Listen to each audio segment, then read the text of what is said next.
Assalamu Alaikum, dear viewers, and welcome back to our channel, Flah Hadith Explained. Today, we have an important topic to discuss: Ghusl in Islam. Ghusl, or ritual purification, holds great significance in our faith, and it is essential to perform it correctly. In this video, we'll explore the various aspects of Ghusl as mentioned in the Hadith literature, citing references from authentic Hadith books. Before delving into the Hadith references, let's briefly discuss the importance of Ghusl in Islam.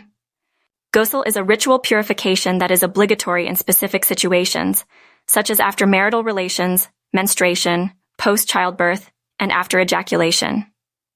It is also recommended on Fridays, before Eid prayers, and upon embracing Islam. Now let's turn our attention to the Hadith literature. Hadith 1. Narrated by Aisha, may Allah be pleased with her, the wife of Prophet Muhammad, peace be upon him. When the Prophet, peace be upon him, took a bath after janaba, he rubbed his face and hands first, and then poured water over his head, and thereafter poured water over his body. In conclusion, performing Ghusl in accordance with the teachings of Prophet Muhammad, peace be upon him, is crucial for spiritual purity.